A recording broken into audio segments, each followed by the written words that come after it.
Airin didn't know that the man carried to the doorstep of her hut on blood-soaked stretchers commanded the most feared army on the continent. She didn't know that 3 days ago he had held a mountain pass alone while his men retreated, and that the scars covering his body were a map of every battle he had won at the cost of his own skin. She didn't know that the golden thread of fate, stretched between them since the moment of his birth, had trembled and sung the instant her blind fingers first touched his face. All she knew was that he was dying, and that he smelled of blood, iron, and storm. The village of Tikiyar stood at the very edge of the inhabited world, where the foothills rose toward the sky like the backs of petrified giants, and the forest pressed so close that at night the trees scraped against the walls of houses as if asking to come inside.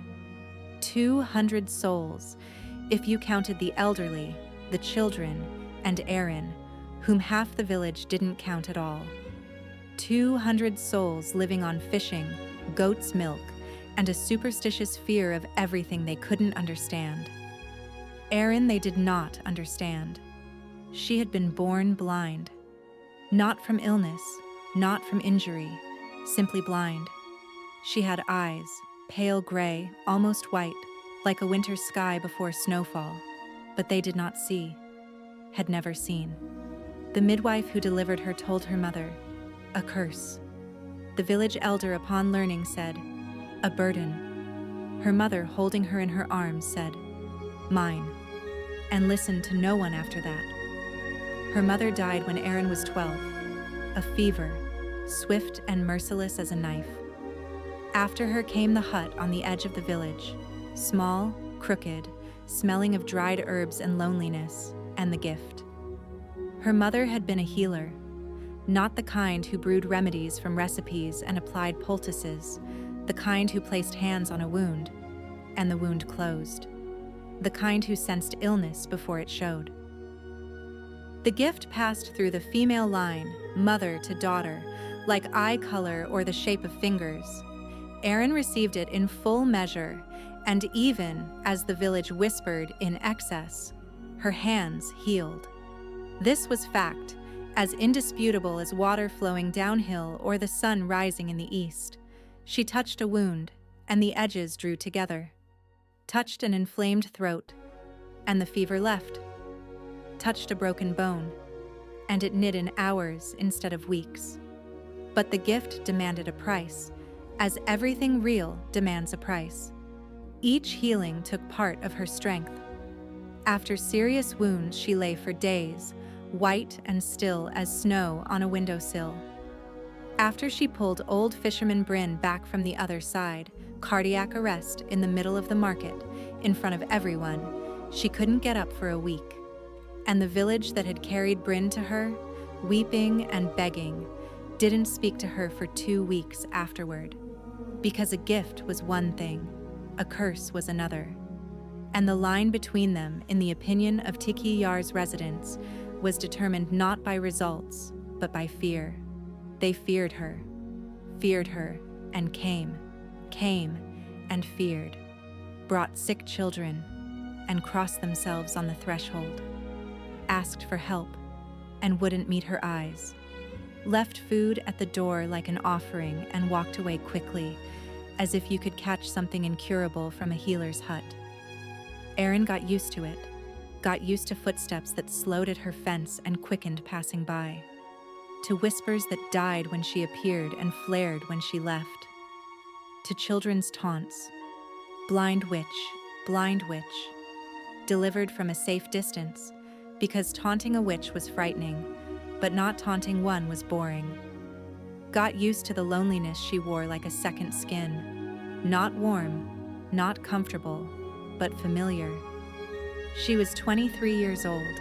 She had never once seen her own face, never once seen the sky, the trees, the river on whose bank her hut stood.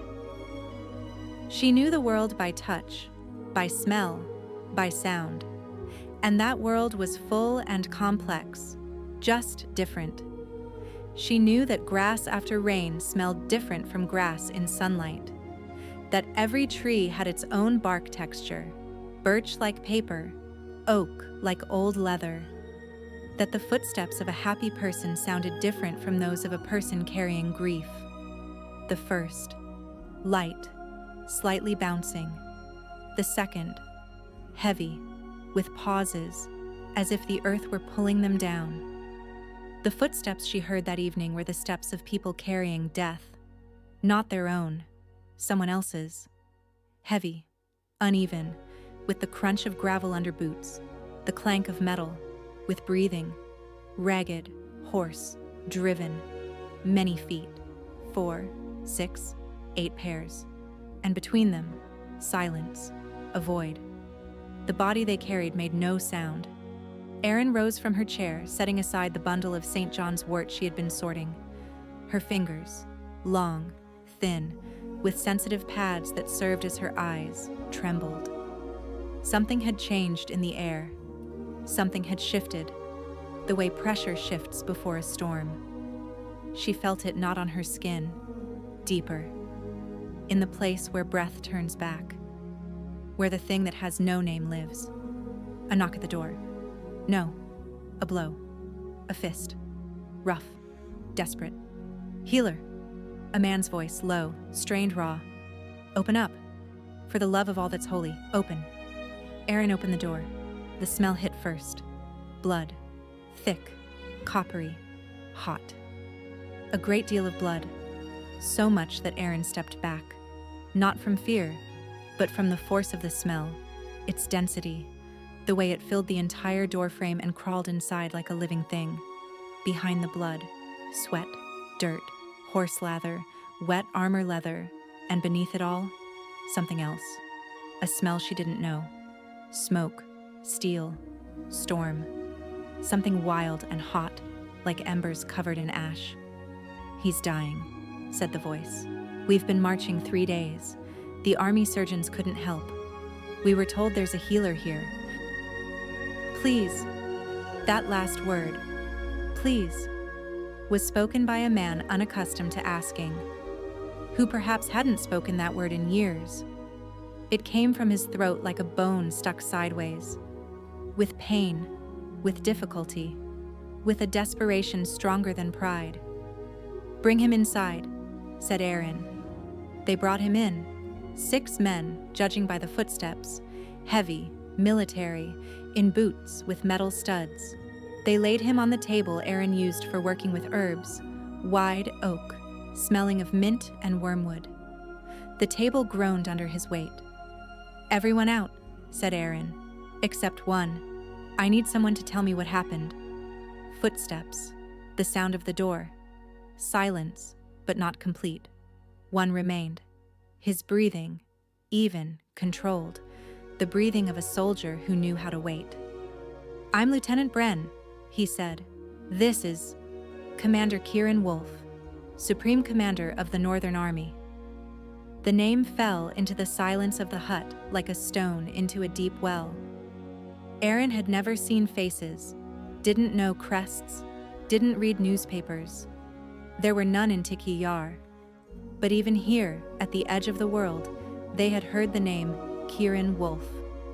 It was spoken around campfires with that particular expression people reserve for natural disasters and legends, with reverent dread.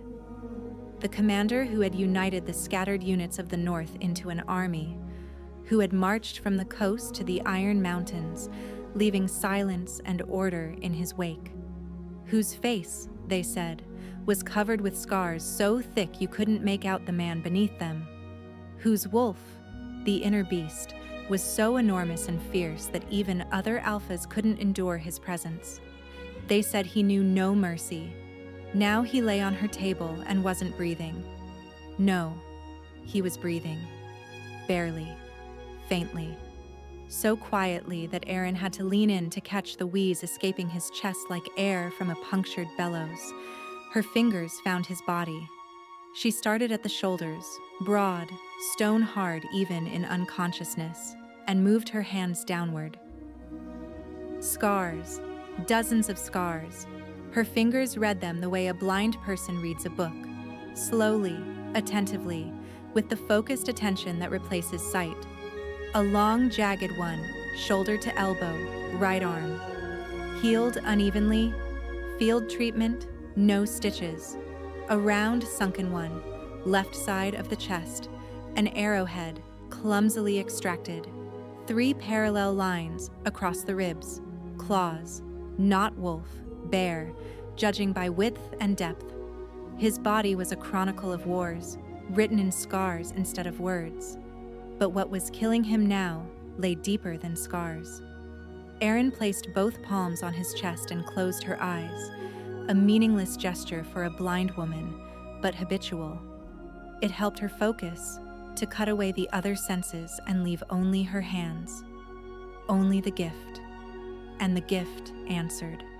Something dark, searing, foreign sat beneath his ribs on the left side. A poisoned blade. The venom had already spread, through veins, through tissue, approaching the heart with a headsman's methodical precision. The army surgeons had been right. They couldn't handle this. It wasn't simply poison.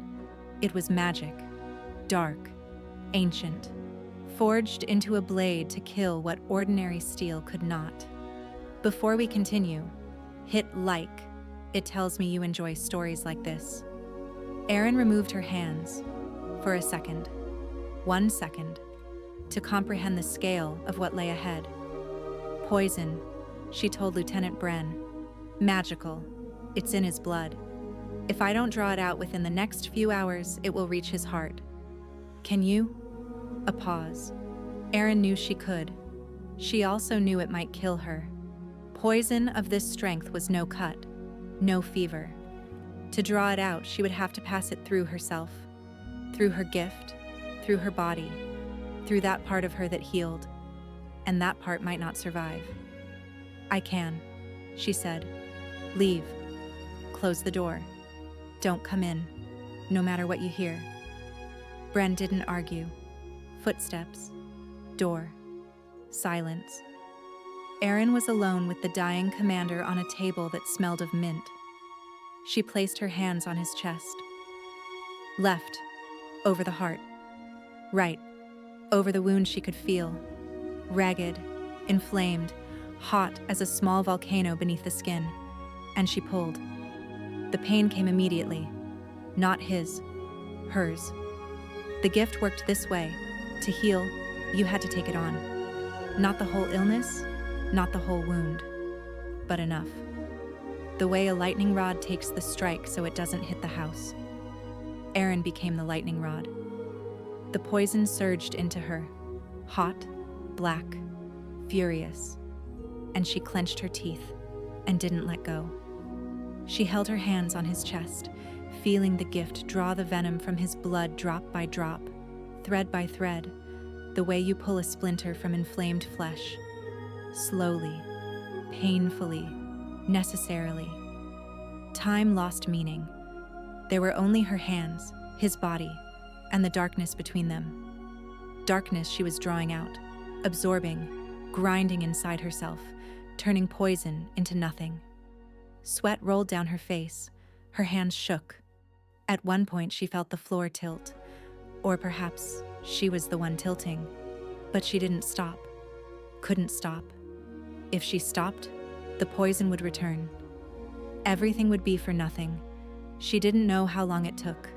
An hour, 2, an eternity. When the last drop of darkness left his body, Airin let go. Her hands slid from his chest like leaves from a branch. Her legs buckled. She managed 1 step backward before the floor rushed up to meet her. But she didn't fall. A hand, his hand, caught her by the wrist. Tight, hot, with a strength that shouldn't exist in a man who'd had 1 foot in the grave a minute ago. And the moment his skin touched hers, Airin's world exploded. Not with light. She didn't know light. With warmth. With sound. With something greater than warmth and sound combined. Something that filled her from crown to fingertips, from ribs to spine. The golden thread, she could feel it, sense it as clearly as her own heartbeat, stretched from her chest to his and rang. Thin, high, at a frequency no ear could hear, but every cell in the body recognized and remembered. The bond, the mate bond, that very thread of fate they told stories about, sang songs about around campfires, which Airin believed in no more than she believed she would someday see. His fingers tightened on her wrist. Who? His voice hoarse, shattered, like a road after a landslide. Who are you? Airin stood gripping the table with one hand while the other was in his grasp, warm, iron, unyielding. Her heart hammered. The thread sang. Her entire body hummed like a string that had been struck. A healer, she said. Her voice came out quieter than she intended. Airin. I'm Airin. A pause. She could feel his gaze. Couldn't see it, but felt it the way you feel sunlight on skin. He was looking at her, studying her.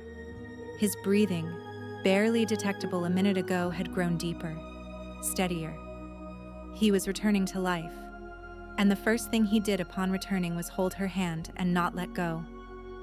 Airin, he repeated, and her name in his broken voice sounded as if he had found a word he'd been searching for his whole life. You need to lie down, she said, professionally, evenly, as if a hurricane weren't raging inside her. The poison has been drawn, but your body is still weak. You've lost a great deal of blood. You drew out the poison. Yes, magical poison, a black blade. I was told there was no cure. You were told wrong. Silence. Then, a sound. Low, dry, cracked. She didn't immediately realize it was laughter. He was laughing, quietly, through pain, through weakness. And his fingers on her wrist loosened slightly but didn't release. You're not afraid, he said. Not a question. I can't see your face. I'm told it frightens people, but I don't see faces. I feel hands. Yours are hot, calloused, with 2 broken and badly healed fingers on the left. That isn't frightening. It tells me you're a person who worked too much and cared for himself too little. Silence again. Different. Heavy. As if her words had struck somewhere no one had reached in a long time. You're blind, he said, quietly, without disgust, without pity, with something closer to wonder. Since birth. And you're a healer. The gift doesn't ask whether you have eyes. His grip on her wrist changed. The fingers that had been squeezing tight, almost to pain, opened, turned, and instead of holding, cradled. Gently, carefully, the way you hold something fragile and precious. The thread, he said. One word, but it held everything. Question, statement, fear, and hope woven so tight they couldn't be separated. You feel the thread. Airin swallowed. Her throat was dry. Yes. How long? Since I touched you. I felt it when I woke. The first thing I felt. Before pain. Before my own name. You. The door burst open. Lieutenant Bren rushed in. Apparently the silence had frightened him more than screams would have. Commander, you're alive. His voice broke. Bren, judging by the sound, dropped to one knee beside the table. We thought. 3 days. And the surgeon said, On your feet, Bren. Kieran's voice changed, became harder, drier. The commander's voice that thousands of soldiers were accustomed to hearing. I'm alive, because of her. A pause. Airin could feel Bren's gaze on her, heavy, appraising, disbelieving. Her, Bren repeated. Commander, she saved my life, and she is my mate. The silence that fell after those words was so dense, Airin felt she could touch it with her hands. Commander, Bren spoke cautiously as one walks on thin ice. You've only just regained consciousness. The poison may have affected. Bren, one word, quiet, but steel rang in it. I feel the thread. I know what it is. And so do you. She's blind, Bren said. And in those 2 words was everything that stood between her and the world. The entire abyss, the entire impossibility. Kieran sat up. Airin heard him sit, sharply, with a hiss through clenched teeth, with the sound a body makes when it protests against the will. She reached out, instinctively, to stop him, to make him lie down, but his palm intercepted hers, covered it. Large, hot, rough. "She's blind," Kieran repeated in a voice that made the air in the hut drop several degrees colder. "And she did what 3 army surgeons and a first-tier mage could not. She pulled me back from the other side with her bare hands. Tell me one more time that she's blind. Only this time, think about whether it matters." Bren was silent. For a long time. Then, "No, Commander. It doesn't matter." "Then tell the men. Have them set up camp by the village. We're staying." A pause. "And Bren, have someone bring her food. Real food. She can barely stand." Footsteps. Door. Silence. Airin stood in the middle of her own hut, which now smelled of blood, mint, storm, and something golden, warm, unfamiliar, and felt his hand on hers. His presence, enormous, hot, filling the entire space, not physically, but somehow deeper. "You need to lie down," she said. "So do you," he answered. "I'm fine. You can barely breathe. You passed through yourself the poison that was killing me for 3 days, and you're standing here telling me you're fine. I'm used to it." "Used to what?" "Being fine. Even when I'm not fine, there's no one here to..." She caught herself. Stupid. Why was she saying this? To him? A stranger? A commander? A man whose name was spoken with dread? "No one to take care of you," he finished for her, quietly, without pity, with something that cut deeper than pity. "You live alone. You heal people who fear you. They come when they're hurting and leave when they're better. No one stays." It wasn't a question. It was a truth he had spoken aloud, and the fact that someone had spoken it aloud made something ache in the place where Airin let no one touch. Behind her ribs, on the left, where everything she carried in silence lived. "How do you know?" she whispered. "Because I'm the same." His voice grew quieter, hoarse, cracked, like an old tree. "I command an army. 10,000 men depend on my decisions. They follow me into fire, obey every order, call me commander with such respect it makes me sick. And not one of them knows my real name, not rank, not title, name. Not one has asked how I feel, not, 'How's the wound, Commander?' But how am I? The person inside the armor." Airin was silent. The thread between them hummed, quiet, low, like a double bass string. "You are the first person in my entire life," he said, "who touched me and didn't pull away, who touched my scars and didn't flinch, who felt my body and saw in it not a weapon, but a man who cared for himself too little." "I didn't see," she reminded him. "I don't see." "No," he said. "You see, better than anyone I've ever met. You see with your hands, you see with your gift. You see with the thing people look with when eyes aren't what matters." His palm, covering her hand, tightened slightly, and Airin felt his pulse, fast, strong, alive. The pulse of a man who had been dying an hour ago and now held her hand and spoke words that made something inside her, clenched into a fist since she was 12, begin slowly, painfully, unstoppably to unfurl. "Lie down," she said. Her voice cracked on the last syllable, and she hated herself for it. "Please, your body hasn't recovered yet. If you collapse, I won't be able to lift you." "I'll lie down," he said. "If you promise to eat and rest. You gave me part of yourself. I can feel it. Through the thread. You're empty inside, like a well after drought." She wanted to lie, to say he was wrong, that she was fine, that it was nothing. But the thread wouldn't allow lies. He felt her, just as she felt him. Two people accustomed to wearing armor had suddenly become transparent to each other. "I promise," said Airin. He lay down. She heard him lower himself back onto the table, slowly, with a short exhale through clenched teeth. His fingers opened, releasing her hand, and the place where they had been remained hot, like an imprint. He slept for 12 hours. Airin didn't sleep for a minute. She sat in the chair by the window, which for her was simply a rectangle of cool air, and listened to his breathing. It evened out, hour by hour, breath by breath, from ragged and hoarse transforming into deep and steady, the breathing of someone recovering. The gift had done its work. The poison was gone.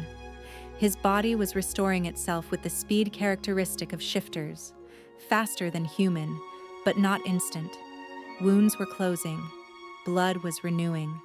Life was returning to a body that had grown as accustomed to pain as Airin had grown accustomed to darkness. She listened and thought about the thread that stretched from her chest to his, warm, quiet, pulsing. About how his voice, raw, rough, belonging to a man feared by thousands, had turned soft when he spoke to her. About his words. "You see better than anyone." No one had ever told her that. No one had turned her blindness from a curse into a gift. All her life she had heard, "Poor thing, unfortunate, if only she could see." He had said, "You see," not despite, not in spite of, simply, see. By morning Bren came, brought food, real food, not grain porridge but meat, bread, cheese, apples. Brought it silently, set it on the bench, stood there. "How is he?" he asked quietly. "Sleeping. The fever's broken. By evening he'll be able to stand." "You haven't slept." "I'm fine." Bren paused. Then his voice changed, dropped lower, more careful. "What the commander said. About the bond. The thread. You understand what that means?" "I understand. He is the supreme commander. His word is law for 10,000 soldiers. Behind him stand generals, lords, the war council. They expect from him certain decisions. A certain kind of choice, a political marriage, an alliance to strengthen the borders. And he chose a blind healer from a village at the edge of the world," Airin finished evenly. Bren didn't answer, but she heard his breathing, and in it was confirmation. That was exactly what he meant. That was exactly what would stand between her and everything waiting beyond this hut. "I didn't ask for this," said Airin. "I didn't choose this thread. And if he, once he comes to his senses, decides that he won't." Bren said it quickly, almost sharply. "I've known the commander 15 years. He doesn't change his mind. If he said mate, then mate. The question isn't him. The question is those behind him. They won't accept you easily. I'm used to not being accepted. This is different." The village whispered behind your back. "Generals will say it to your face, and what they say will be hard to hear." Airin turned her head toward the window. The morning air smelled of dew and smoke from the soldiers' campfires. "Lieutenant Bren," she said calmly, "I passed through myself the poison that was killing your commander for 3 days. I do this every time I heal, take on someone else's pain and grind it inside myself. I was 12 when I first pulled a person back from the other side, and afterward I couldn't get up for a week, and no one brought me water. I've lived alone since I was 12. I'm blind in a world built for the sighted. Every day of my life is hard to hear, hard to carry, and hard to endure. I've managed. I'll manage the generals." Silence. "Yes," said Bren, and in his voice was something she hadn't expected. Respect. Real, not forced. "I think you will." He left. Airin picked up an apple, took a bite. Juice ran down her chin. She was so hungry her hands shook. Kieran woke toward evening. She heard the moment of waking, the change in breathing, the tension in his body, the split-second pause in which a person remembers where they are and why. And then, his voice, Airin. He said her name first, before his own, before the place, before the circumstances. The first thing he called for upon waking was her. "I'm here," she said from the window, the creak of the table. He sat up. She heard his feet hit the floor, heavy, sure. "You didn't sleep." "Not a question." "I can hear it in your voice. It's thinner than yesterday. And you're sitting by the window, though the chair belongs by the table. You moved away from me." Why? She hadn't expected this. Hadn't expected him to read space the way she read sound. That for him the distance between her and the table was a language he knew how to speak. "Because the thread is too loud when I'm near you," Airin said honestly. "And I can't think." A pause. "I know the feeling," he said. "I haven't been able to think since I woke up. Only feel. You. Your breathing. Your heartbeat. The way you're sitting. Straight. Tense. Ready to stand up and help or stand up and run. And you haven't decided which." Airin pressed her hands together on her knees. "I won't run."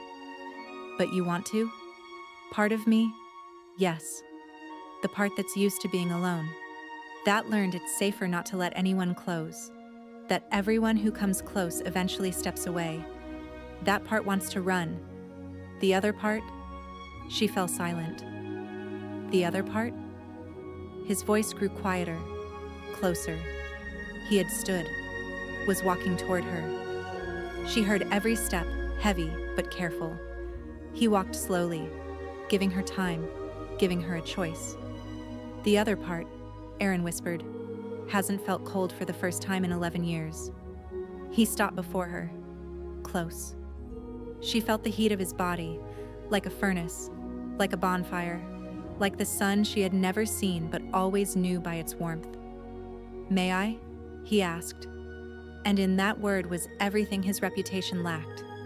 Not a command, not a demand. A question, a request. A man whose voice made armies march was asking permission from a blind girl in a hut at the edge of the world. "You may," she said. His hand touched her face, fingers, rough, calloused, scarred, settled on her cheek with a tenderness that closed her throat. Carefully, weightlessly, as if she were made of something that could be broken by breath. "I want to know," he said, "what you look like. Will you let me tell you?" Airin swallowed. "No one has ever told me." "Then I'll be the first." His thumb traced her cheekbone, slowly, as if memorizing. "Your face is difficult to describe in words. I'm a commander, not a poet, but I'll try. High cheekbones, sharp, like mountain ridges in miniature. A straight nose with a scattering of freckles. I count 7. No, 8. I have freckles?" She hadn't known. No one had said. 8. I'm counting. Full lips, the lower one slightly larger than the upper. Right now you're biting it. Stop. It hurts. Airin released the lip she had indeed been biting. "Dark hair, long, to your shoulder blades. One strand has come loose and lies on your shoulder. I want to brush it back and can't figure out how to ask permission." "You may brush it back," she whispered. His fingers carefully lifted the strand and tucked it behind her ear. Lingered there, a moment, 2, and she felt his breath on her face. Close, warm. "And your eyes," he said, and his voice cracked like a branch under snow. "Your eyes are light gray, almost white, like a winter sky before dawn, like ice on a mountain lake. They don't see, and they are the most beautiful eyes I have ever seen in my life. Because they look at me and aren't afraid. Everyone looks at me and is afraid. Everyone, except you." Airin felt a tear roll down her cheek. 1. hot. She hadn't cried in 11 years, not since the day her mother died. She had learned not to cry because there was no one to wipe the tears and nothing to explain them with, and no reason to show the world there was something soft inside her that could be wounded. His thumb caught the tear, wiped it away, gently. "I'm not going anywhere," he said. "I know you've been told otherwise, that everyone leaves, that you're a curse, a burden, a witch, an outsider. I know because I've been told the same, only in different words. Monster, weapon, beast, machine. They turned us both into functions. You, into a healer. Me, into a commander. And the people inside? They forgot. Kieran," she said. His name for the first time. Not commander, not sir. His name. And it felt warm and right in her mouth, like a sip of water after long thirst. His hand on her cheek trembled. He exhaled, short, broken. And she understood that his name was to him what her name was to her. A word no one spoke, a sound he had forgotten. "Again?" he said, quietly, almost pleading. "Say it again. Kieran." He pressed his forehead to hers, hot, alive, breathing. Two people in a small hut at the edge of the world, bound by a thread they hadn't asked for and a silence that spoke louder than words. The army stood by the village for a week. Tiki Yar had never seen so many people. Soldiers' tents sprouted across the meadow beyond the river, rows of gray canvas, smoking campfires, horses, weapons. The villagers watched from behind their fences with the expression rabbits wear upon discovering a pack of wolves has moved in next door. Literally. Bren had been right. The generals did not accept her easily. They arrived on the third day, 3 men on black horses, in cloaks with silver embroidery, smelling of leather and authority. Airin heard them from a distance. Heavy hooves, the ring of spurs, voices accustomed to command. They entered the hut without knocking. "Commander," the first voice, low and resonant like an empty barrel. "With your permission, we would like to discuss the situation." "The situation," Kieran repeated. He was sitting on the bench by the wall, still pale, but already in that posture Airin had learned over 3 days. Straight back, broad shoulders, chin slightly raised. The posture of a man who needed no throne to look like a king. "Speak plainly, Dorn. You've never been good at circling." "Very well. Plainly." The creak of leather gloves. Dorn folded his hands behind his back. "The army needs a commander, and the commander needs a mate who will strengthen alliances. Lord Raven offers his daughter, Lord Carrick, his niece. Both unions give us access to the southern ports. And you have chosen..." A pause, heavy as wet earth on a coffin lid. "A healer. From a village. A blind one." He said, blind, the way Lady Viren from another story would have said nobody. With the same weight, the same verdict. Airin stood by the hearth, holding a mug of herbal brew. Her fingers didn't tremble. She had learned not to tremble before those who thought her less. "Dorn," said Kieran, and in his voice there was no anger. There was something worse than anger, that icy, bottomless calm which, as Bren later recounted, made the general go pale as his own gray hair. "This woman drew from me the poison that was killing me for 3 days, with her bare hands. She passed it through her own body, knowing it could kill her. 3 of your surgeons stepped back. A first-tier mage stepped back. She did not. And you stand in her home and tell me she is not enough." "Commander, I didn't. You're telling me that Lord Raven's daughter, who cannot cross a courtyard without soiling her shoes, is worth more than a woman who heals with her hands. You're telling me that southern ports matter more than a bond I have felt for the first time in 34 years. You're telling me this in her home, in front of her, assuming she doesn't hear. Or, worse, assuming it doesn't matter whether she hears." Silence. Heavy as lead. She hears every word, Kieran continued. She hears better than you see. And she's standing at the hearth with a straight back, not dropping her mug, though you have just humiliated her in her own home. Do you know why? Because she is stronger than you, stronger than me, stronger than anyone in this army. Commander, I'm not finished. The sound of Kieran rising was like the sound of a blade being drawn.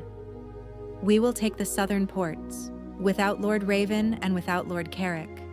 We'll take them the way we've taken everything else, because we are stronger, faster, and better. And this woman will stand beside me when we do. Not behind, beside.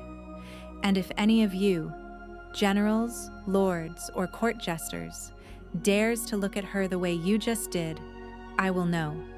And the consequences will make the southern ports seem like a minor inconvenience. Dorn left. The other two, silently, quickly, without looking back. The door closed. The hut became small and quiet again. Airin set her mug on the table, slowly, carefully, because her hands were trembling after all, and she didn't want him to hear it. He heard, of course. Airin, he said, closer. He had come to her. She felt him. Warmth, scent, presence. You're trembling. It's not from fear, she said. I know. It's from anger. I feel it through the thread. You're angry, and you have every right to be. I'm angry, she confirmed, because he's right. Not that I'm not enough, that I'm a problem for you. Every day I'm beside you, there will be a conversation like that. With generals, with lords, with advisors. She's blind. She's from a village. She's nobody. You'll fight for me more often than for your borders. Yes, he said, simply, without hesitation. I will. So what? And I don't want to be the cause of your wars. You're not the cause. You're the purpose. There's a difference. He paused. Airin, listen to me. I've fought my whole life. For land, for people, for ideas I didn't always believe in. For the first time, I have something worth fighting for. Not because I must, but because I want to. You are the only thing I've chosen not as a commander. As a man. She was silent. Listen to his breathing. Listen to the thread, warm, insistent, singing a quiet, stubborn note. All right, she said at last, but I won't stand behind, and I won't hide. And if your generals want to know what I'm capable of, I'll show them. She showed them 3 days later. Soldiers brought wounded from a border skirmish, 7, 2 in critical condition. The field surgeon was rushing between stretchers, and Airin heard in his voice what she could always hear unerringly, a limit. He wasn't coping. She stepped out of the hut, walked through the camp, past campfires, past tents, past soldiers who fell silent at the sight of her. Silent not from respect, from incomprehension. A blind woman walked through a military camp with a confidence that needed no sight. She counted her steps, felt the heat of campfires to the left and right, heard the groans of the wounded, and walked toward them the way a river flows to the sea. Inevitably, the first casualty, a torn wound on the thigh, artery nicked. The field surgeon was pressing it with rags soaked red. Airin knelt, moved his hands aside, and placed her own. The soldier jerked. Easy, she said. It will feel warm, then it will pass. Light, not visible, felt. The gift flowed through her palms into the torn flesh, and the wound began to close, slowly but inexorably, like dawn. Tissue drew together, vessels reformed, bleeding stopped. The soldier stopped groaning, his breathing leveled. He stared at her.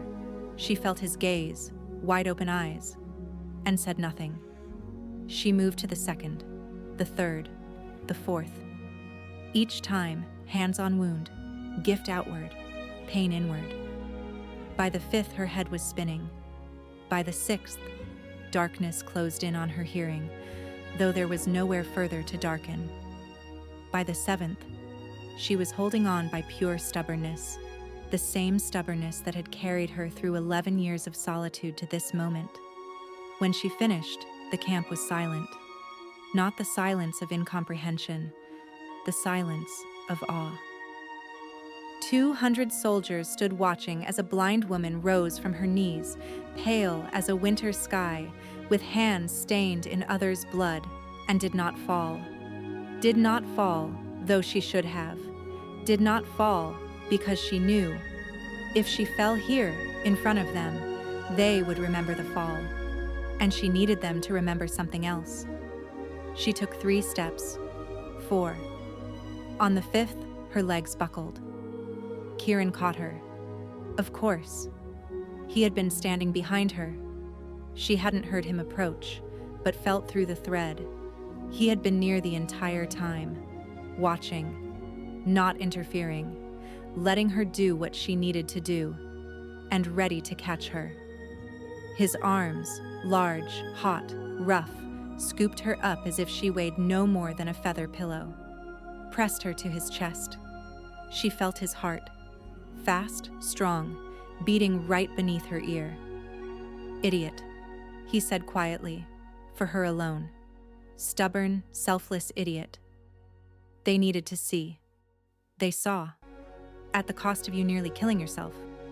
Nearly isn't the same as actually. A pause. Then, his laugh. Quiet, low, vibrating in his chest like the echo of distant thunder. "No," he said. "It isn't. But if you do this again, I'll chain you to the bed." "Is that a threat?" "That's a promise." He carried her through the camp, past campfires, past tents, past 200 soldiers watching them, the scarred commander carrying the blind healer in his arms, and they were silent. But the silence was different. There was no incomprehension in it. There was the beginning of something new.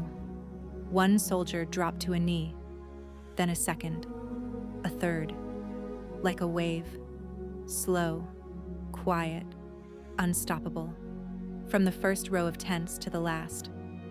200 men accustomed to kneeling only before their commander knelt before her. Airin didn't see it, but she felt it. Heard the rustle, knee after knee, row after row.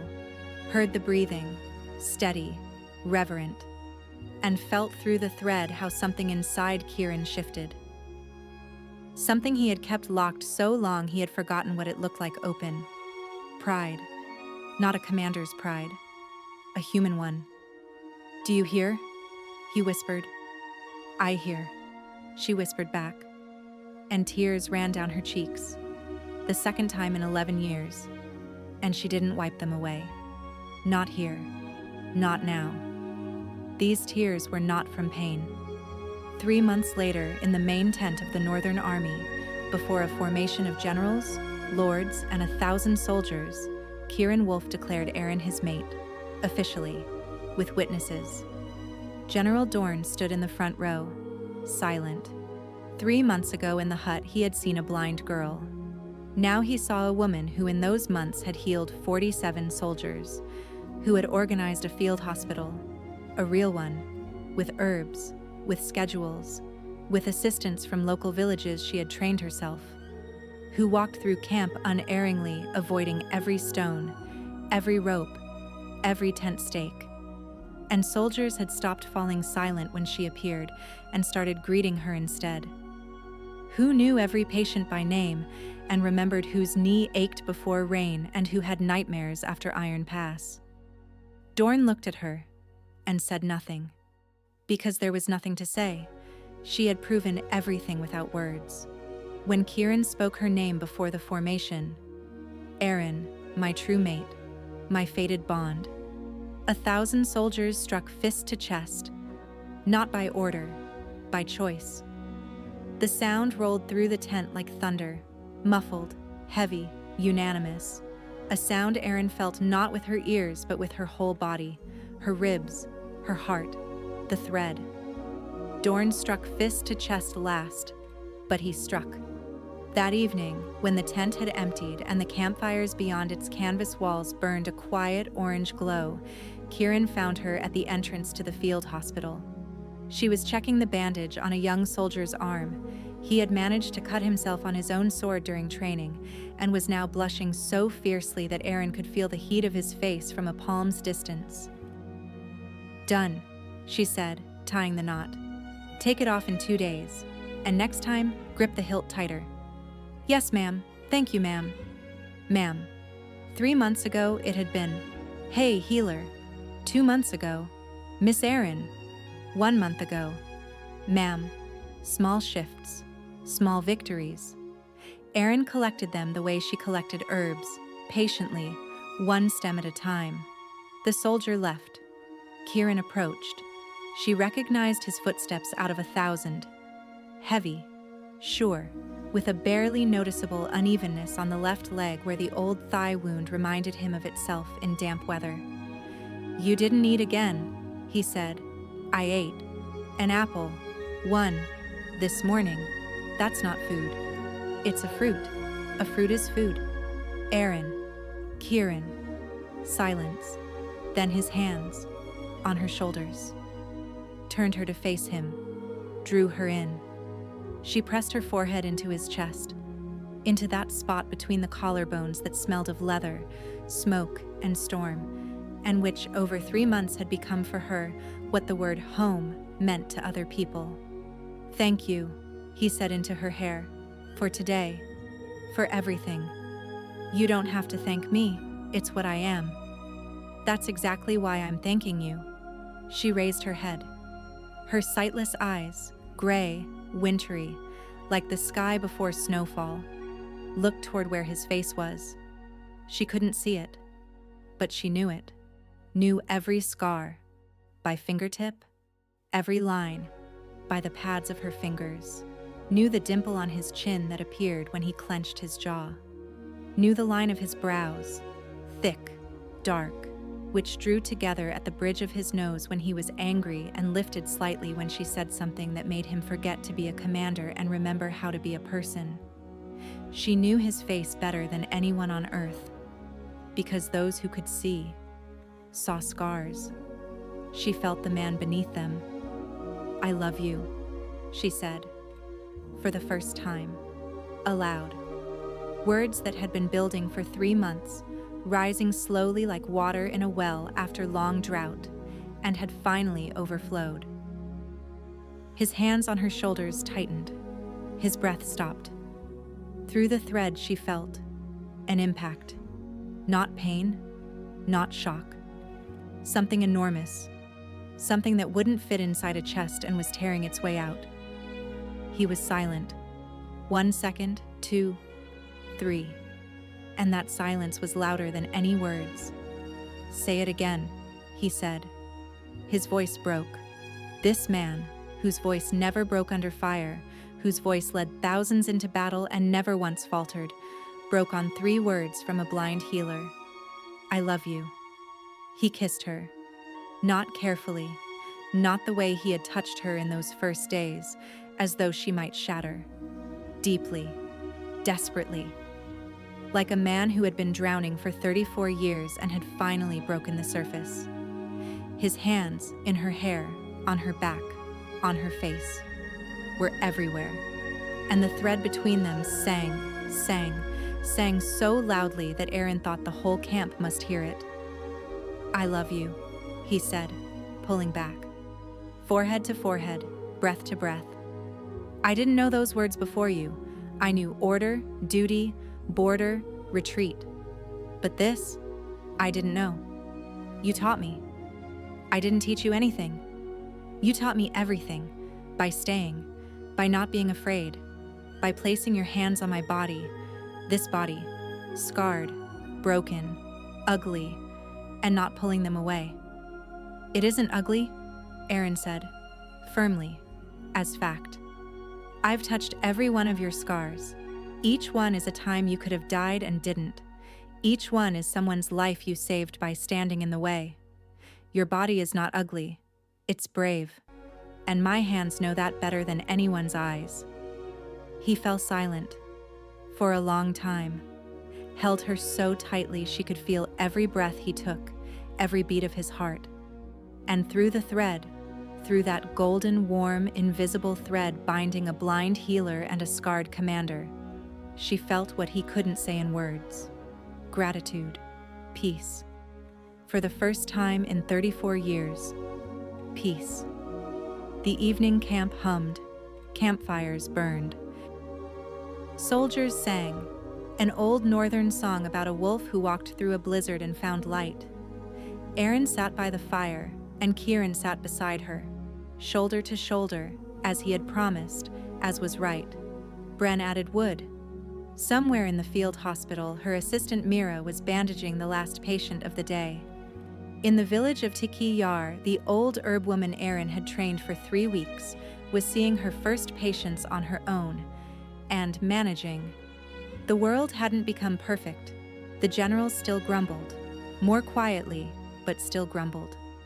Lords still sent letters proposing more suitable brides. Ahead lay battles, marches, politics, sleepless nights, and wounds that would need healing. Ahead lay much that was hard, but ahead lay together. Airin reached out her hand. Without looking, she never needed to look. His palm found hers. Large, hot, rough, closed around it, held. "Kieran," she said quietly. "Airin," he answered. And that was enough. 2 names. 2 people the world had filed under nobody. One because she couldn't see, the other because all they saw were scars. 2 people who found each other at the very edge. The edge of life, the edge of the world. The edge of that limit beyond which begins a loneliness from which you don't return. They returned, together. And the thread between them, golden, warm, infinite, no longer rang. It sang. Quietly, peacefully. Like a lullaby a mother sings to a child who has finally fallen asleep. Where are you listening from? Let's meet in the comments. I love reading your thoughts. And if you'd like to support me, subscribe to the channel.